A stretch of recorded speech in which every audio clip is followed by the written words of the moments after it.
오늘 말씀은 주님께서 말씀하신 대로 부활하신 그날의 새벽을 우리에게 보여주고 있습니다. 주님은 금요일 오후 3시경에 십자가에서 운명하셨습니다. 아리마대 요셉이 주님의 시신을 빌라도에게 달라고 요청해서 허락받아서 예수님의 그 시신을 무덤에 장사 지내게 됩니다. 그러나 그가 장사 지낼 수 있는 시간은 너무나 짧았습니다. 왜냐하면 오후 3시였는데요. 그날 해가 저물면 바로 안식일로 들어가기 때문에 안식일에는 그 누구도 일을 할 수가 없는 겁니다. 그러니 오후 3시쯤에 운명하셨으면 조금의 시간이 흐르고 빌라도에게 가서 달라 하고 그리고 그 예수님의 시신을 받아서 장사 지내기까지 남은 시간이란 기껏해야 1-2시간밖에 아마 남지 않았을 겁니다. 그 짧은 시간 안에 예법대로 정성스럽게 장례를 치를 수가 없었을 겁니다. 아마 쫓겨서 무덤 속으로 내던져지듯 그렇게 장사를 지냈을 겁니다. 그 해가 지고 나면 어쩔 수 없는 일이 되기 때문에 빨리빨리 처리할 수밖에 없었던 것이죠. 그렇게 무덤에 묻히신 우리 주님은 안식일을 온전히 보낸 이후에 그 다음 날이 밝을 때 이미 주님은 부활하셨습니다. 오늘 본문에 나오는 이 여인들이 바로 이 부활의 첫 증인이 되는 거죠. 그런데 1절부터 13절, 오늘 본문 1절에서 13절까지는 예수님의 부활이 증거될 때 제자들이 보인 반응이 바로 기록되고 있습니다. 저는 주님이 부활하셨다는 사실에 오늘 주목하려고 하는 것이 아니라 부활하신 그 주님에 대해 반응하고 있는 그 부활 사건에 반응하고 있는 제자들의 모습을 우리가 주목해서 봤으면 좋겠습니다. 오늘 우리가 읽은 본문은 1절에서 8절까지인데요. 1절에서 8절까지는 부활을 맞이한 우리 주님의 부활을 맞이한 이 마리아의 반응 그리고 여인들의 반응이 나옵니다. 그리고 9절에서 11절은 그 마리아가 전해준 부활의 믿기 힘든 소식을 전해 들은 제자들의 반응이 기록되고 있습니다.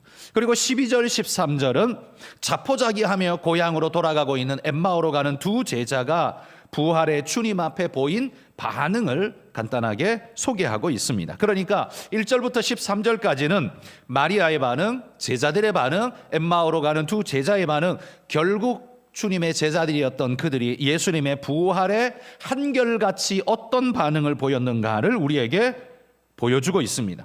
그들 모두는 예수님의 죽음을 진심으로 슬퍼한 자들이었습니다. 그러나 주님의 부활 앞에서는요, 하나같이 놀라고 두려워하고 믿지 않았다, 이렇게 성경이 이야기하고 있습니다. 그들은 예수님을 모르는 자들이 아닙니다. 예수님 안 믿는 자가 아니라는 말이죠. 다 예수님을 사랑했고 예수님을 따랐고 위험을 무릅쓰고서라도 예수 공동체에 몸을 담고 함께 하고자 했던 사람들이었습니다. 그런데 그럼에도 불구하고 주님이 말씀하신 부활의 사건이 자기 눈앞에 펼쳐질 때, 그들이 기대하지 못했지만 펼쳐질 때, 그때 그들은 믿지를 못했다라는 겁니다. 우리가 주목해야 하는 게 바로 이 부분입니다. 여러분, 주님을 사랑하고 주님을 따르고 주님을 위해 위험을 무릅쓰는 데까지는, 거기까지 가는 데는요 별 어려움이 없었습니다. 그런데 결정적으로 문제가 뭐냐 하면 부활을 믿지는 못했습니다. 여러분, 이게 무슨 말일까요? 여러분, 주님을 사랑하고 그분의 죽으심을 애도하고 슬퍼하는 것까지는요 인간적 마음, 동정심으로도 충분히 할 수 있는 일이라는 겁니다. 그러니까 건강한 인간성만 가지고 있다면 누구나 그것까지는 할 수 있다는 거예요. 그렇지만 부활을 믿고 따르는 것은 단순한 인간의 인간성마저고는, 착한 인간의 심성만 가지고는 부활을 믿고 따를 수는 없다는 말이에요. 그러니까 영성으로만 반응이 가능한 게 이 부활에 대한 우리의 믿음의 반응인 거죠. 그러니까 부활을 믿는 건 건강한 인간성 정도로는 절대로 이룰 수 없는 높은 영적 수준의 일이라는 사실입니다. 여러분, 인간이 의지만 있으면 주님 믿고 따르는 것 가능할까요? 교회 나오는 건 가능합니다.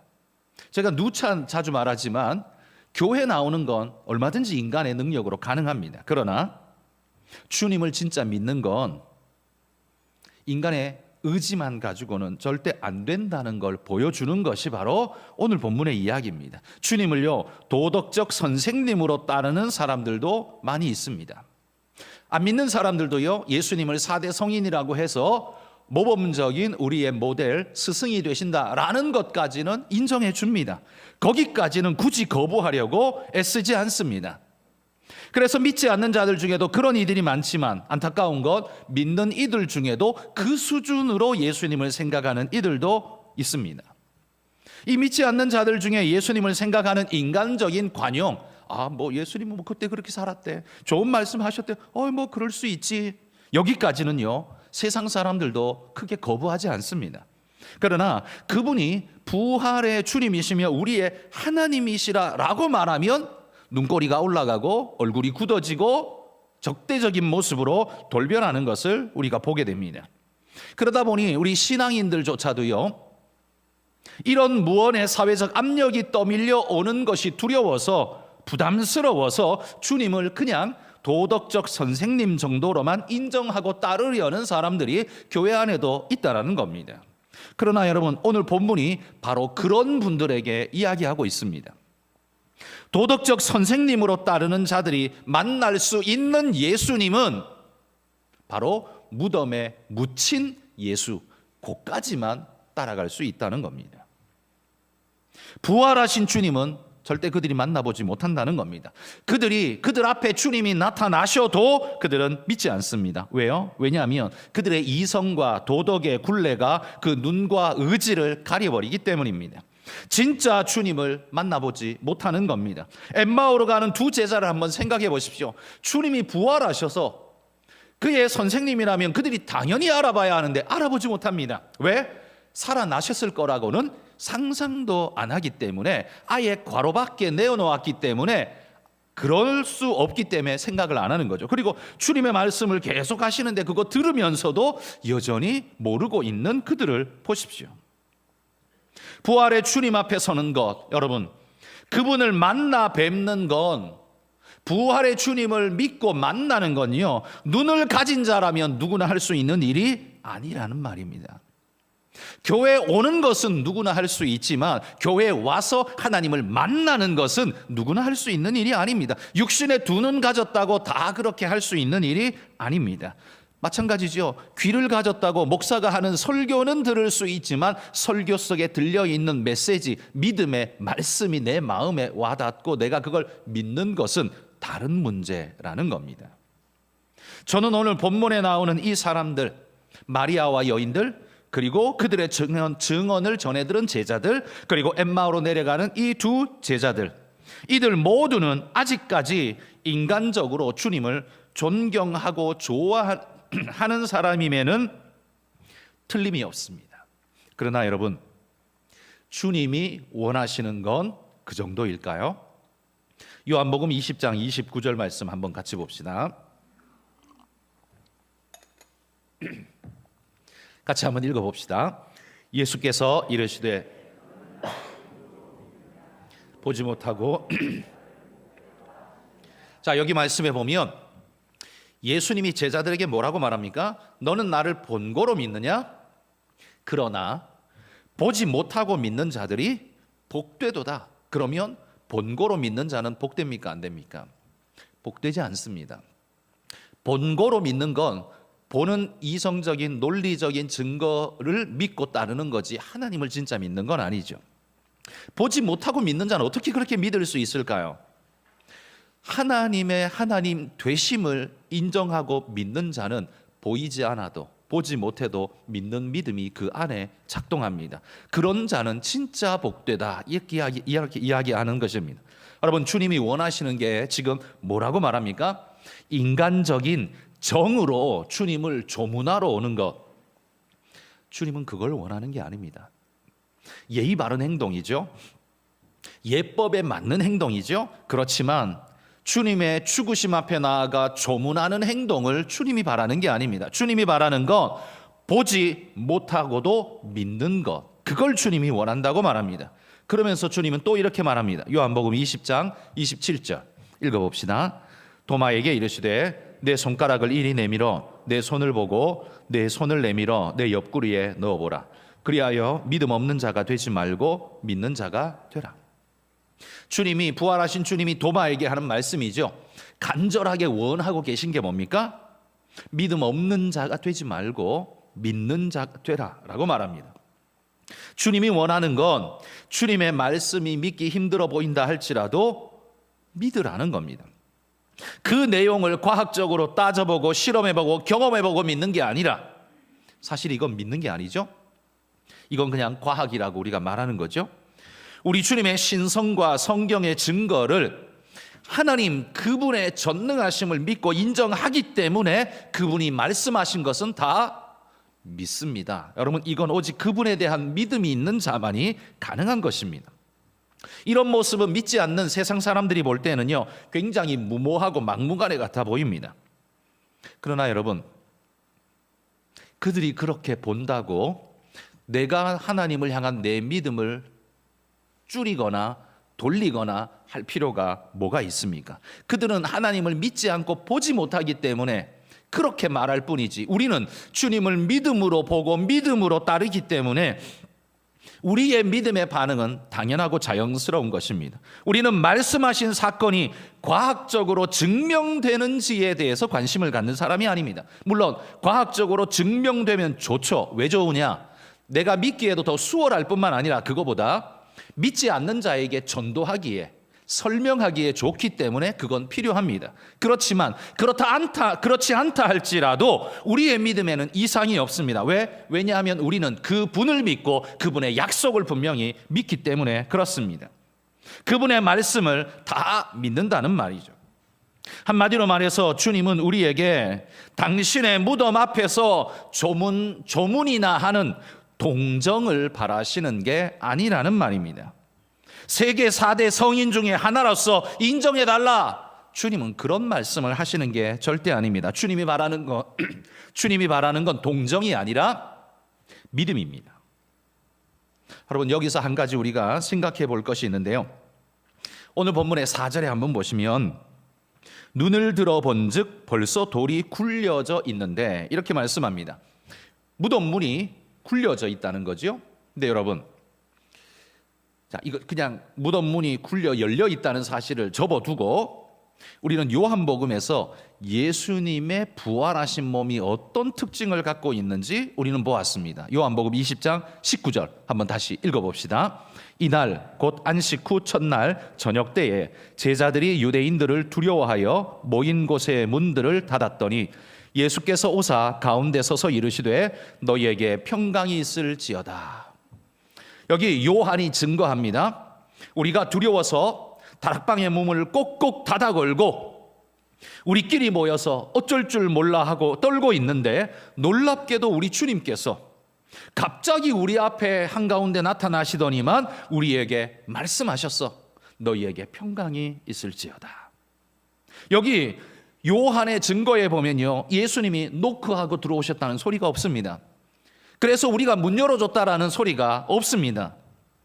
문을 닫아 걸어놓고 있었는데 두려워서, 왜? 예수님을 죽인 자들이 그 제자들도 찾아서 잡아 죽이자 하고 찾아다니는 게 두렵기 때문에 문을 꼭꼭 닫아 걸고 찍소리도 내지 않고 숨어 있었던 거죠. 그런데 거기에 문이 잠겨 있는데도 예수님께서는 나타나셨습니다. 뚫고 들어오신 거죠. 놀라운 일 아닙니까? 게다가 도마에게 말합니다. 네 손을 내밀어 내 손에 내 옆구리에 넣어보고 만져보고 믿음 없는 자가 되지 말고 믿는 자가 되라 라고 말합니다. 여러분, 인간의 육체는요, 만져질 수는 있지만 닫힌 문을 뚫고 들어올 수는 없습니다. 반대로 영혼은 닫힌 문을 뚫고 들어올 수는 있지만 만져질 수는 없습니다.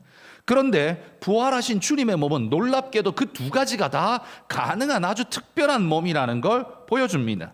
그래서 우리는 영과 육으로 딱 요 두 가지만 구분되어지는 우리의 개념 속에서는 예수님의 그 부활하신 몸의 형체는 이해하기 힘든 몸의 스타일입니다. 그래서 우리는 그걸 구분할 방법이 없기 때문에 이름하여 부활체, 부활했을 때의 특별한 몸이라고 우리는 그렇게 부릅니다. 확인할 수 없는, 경험해 본 적 없는, 우리는 육신적으로 경험해 본 적 없는 형태이기 때문에 주님의 부활 후에 그 몸, 닫아놓은 문을 깨부신 게 아니라요, 문은 닫혀 있는데 쑥 통과해서 들어오시는 그 몸. 그런데 제자에게 만져보라고 해서 만져지는 그 몸, 그 특별한 몸을 부활체라 부른다는 거예요. 자, 그렇다면 우리가 아까 덮어놓았던 문제, 무덤 문이 열렸다라고 이야기했죠. 그러면 방금 이야기한 예수님의 부활한 몸은 굳이 문 안 열어도 뚫고 들어올 수 있는, 나올 수 있는, 무덤에서 그냥 나오실 수 있는 그런 몸이라면서요. 그러면 굳이 왜 문을 연 겁니까? 굴문을. 안 열어도 나올 수 있잖아요.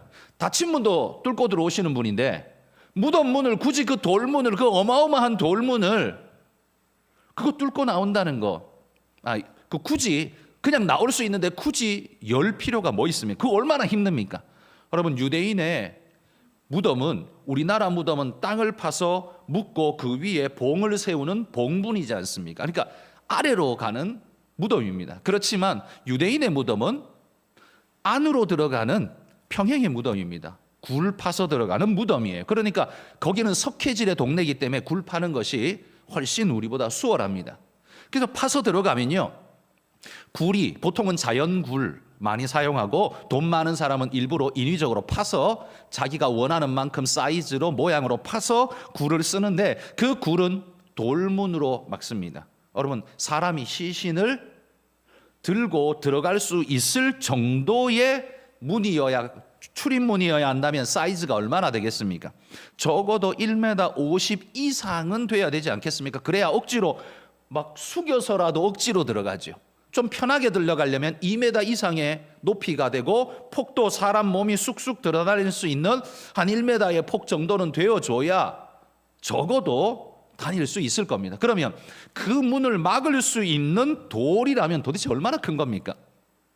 그것도 굴려서 막는데, 그거를 열고 닫으려면 어마어마한 힘이 필요하지 않겠습니까? 그 힘든 일을 예수님은 사실 필요도 없는데 왜 그 일을 굳이 하셨냐라는 말입니다. 여러분, 무덤 문이 열린 것은요, 주님이 무덤에서 나오기 위한 방편이 아닙니다. 그러니까 주님이, 야, 답답하다, 야, 문 좀 빨리 열어줘, 나 나가야 돼, 그래서 열고 나온 게 아니라는 말이에요. 주님은 돌문을 열지 않아도 나오실 수 있는 부활의 몸이십니다. 그럼에도 불구하고 굴문이 열린 이유가 뭘까요? 그건요, 여인들이 들어가서 부활하신 주님의 증거를 보라고, 제자들이 들어와서 무덤이 비었다는 사실을 확인해 보라고, 그래서 믿음 없는 자가 되지 말고 믿는 자가 되라고. 여러분, 굴문이 열렸다는 것은 바로 부활의 증거로 열어두신 겁니다. 주님을 위해 연 게 아니라 우리를 위해 열어두셨다는 말이에요. 문제는 부활의 증거로 열어놓고 그 증거를 다 보여줬는데도 불구하고 여인들과 제자들은 지금 어떻습니까? 뭐라고 말합니까? 성경 한번 보시죠. 8절 보십시오. 8절에 이렇게 말해요. 도망하고 무서워하여 아무에게 아무 말도 하지 못하더라. 부활의 증거를 봤는데도 이 여인들의 반응은 이거였어요. 도망하고 무서워하여 아무에게 아무 말도 못하는 완전 얼어있는 상태. 11절을 보십시오. 그들은 예수께서 살아나셨다는 것과 마리아에게 보이셨다는 것을 듣고도 믿지 아니하니라. 13절에 보십시오. 두 사람이 가서 남은 제자들에게 알리었으되 역시 믿지 아니하니라. 그들을 위해 부활의 증거로 주님은 굴문을 여셨지만 정작 그것을 맞이하는 이 제자들은 하나같이 다 반응이 믿지 아니하더라로 끝나고 있습니다. 여러분, 이 굴문은 그럼 도대체 누가 열었을까요? 사람이 연 건 분명히 아닙니다. 제자들이 열지 않았고요, 로마 군병이 열 리가 없고 대제사장이 열었을 리는 더더욱 없습니다. 그렇다면 열 사람이 없습니다. 그러면 이건 사람이 연 게 아니고 천사가 열었겠죠. 하나님의 명령에 의해서 천사가 열었겠죠. 그렇다면 이건 하나님이 열으셨다라고 말하는 게 옳습니다. 그러면 왜 열었습니까? 그건요, 어리석은 제자들을 위해서 연 것입니다. 주님은 죽으심으로 끝난 게 아니라 굴문을 열어젖히고 살아나셨다는 것을 보여주시는 가시적 증거로 굴문을 열어놓으신 겁니다. 이거 보고 믿으라는 말이죠. 그러니 이 굴문을 왜 열었냐고 묻는다면 그건 바로 무지와 불의에 갇혀서, 불신에 갇혀서 주님의 부활을 믿지 못하는 우리를 위해서 좀 믿으라고 열어놓으신 거라는 말이에요. 닫혀진 굴문이 열려진 것은 닫힌 마음의 상태인 그들의 신앙이 부활 앞에서 열려질 것을 예표하는 듯 보입니다. 이걸 누가 했다고요? 주님이 하셨다고요. 그렇다면 여러분, 우리 주님은 죽으신 후에도 제자들을 위해서 일하고 계신 것을 우리는 볼 수 있습니다. 여러분, 제가 여러분과 나누고 싶은 오늘 말씀의 핵심은 요거 한 가지입니다. 제자들은 주님을 사랑했고 주님을 따랐고 위험을 무릅쓰고서라도 그 공동체 안에 있기를 원했던 사람들입니다. 그리고 그랬습니다. 이 정도만 해도 대단히 뛰어난 믿음의 모습이라고 말하지 않겠습니까? 그런데 결정적으로 부활 앞에서는 어떻습니까?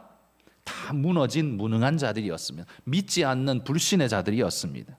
그들 중에 누구도 믿지 않았습니다. 마리아도 믿지 못했고요, 엠마오로 가는 두 제자도 못 믿었고, 이 소식을 전해들은 다른 제자들도 아무도 안 믿었습니다. 그러니 여러분 잘 보십시오. 주님을 인간적으로 만난 사람은 굴문 앞까지는 갈 수 있습니다. 왜요? 조문하기 위해서, 예의상 할 수 있습니다. 그러나 부활의 주님을 만날 수는 없습니다. 그들의 불신과 무지가 그들의 눈을 가리기 때문에 부활하신 주님이 나타나도 엠마오 두 제자처럼 모릅니다. 이게 인간적인 존재의 모습을 보여줍니다. 여러분, 아무리 착해도 주님의 굴문 앞까지만 갈 수 있지 그 이상은 못 갑니다. 그런데 주님을 신앙적으로 만난 사람은 어떻습니까? 굴문 앞에서 다시 시작하는 존재가 되는 걸 보게 됩니다. 여러분, 복음서가요, 예수님의 부활 소식으로 마감을 하지만 복음서의 2편이 바로 사도행전이죠. 사도행전은 무슨 이야기입니까? 바로 부활을 만난 사람들이 땅 끝까지 복음 전하러 나아가서 복음을 선포하는 그 은혜의 역사가 기록된 이야기가 바로 사도행전이라는 말입니다. 그러니까 사도행전이야말로 부활의 증인들이 보이는 행적입니다. 그러니까 예수님을 인간적으로 만난 자들은 사도행전에 못 들어간단 말이에요. 예수님을 인간적으로만 존중하고 생각하고 인간의 정리로만 대하는 사람들은 예수님의 굴문 앞에 조문하러 가는 것까지만 할 뿐 더 이상 아무것도 못합니다. 그러나 주님을 신앙적으로 만난 사람은, 주님의 부활을 진짜 신앙적으로 만난 사람은 굴문 앞에서 다시 인생을 시작할 수 있습니다. 여러분, 예수 안 믿는 자, 혹은 예수 믿더라도 신앙으로 제대로 믿는 게 아니라 그냥 예수님 그냥 좋은 가르침 하시니까, 그냥 공자가 좋은 말 한 것처럼 예수도 좋은 말 했으니까 나도 그 좋은 가르침이 매력적이라서 그냥 와서 좀 들었어요 하는 사람들, 여러분, 이런 분들은 예수님의 무덤 앞까지만 갈 겁니다. 그러니까 그들의 죽을 때까지만 그렇게 할 수 있을지 몰라도 그 다음은 어떻게 해요? 그 다음은 그들에게 나띵입니다. 그냥 지옥으로, 그 끝인 거예요. 그 다음이 없어요. 생명이 없다는 말입니다. 그러나 주님을 신앙적으로 만나고 부활의 영광을 누린 사람은 어떻게 해요? 육신의 죽음으로 끝납니까? 아니요. 주님의 부활의 영광을 함께 받아 누리며 영원한 천국으로의 생활을 다시 시작할 수 있습니다. 이거 얼마나 큰 축복입니까? 여러분, 사도행전이야말로 굴문 앞에서 다시 시작한 사람들의 이야기책, 그게 바로 사도행전이란 말이에요. 여러분, 우리는 무덤 문 앞까지만 가는 인생이 되어서는 절대로 안 됩니다.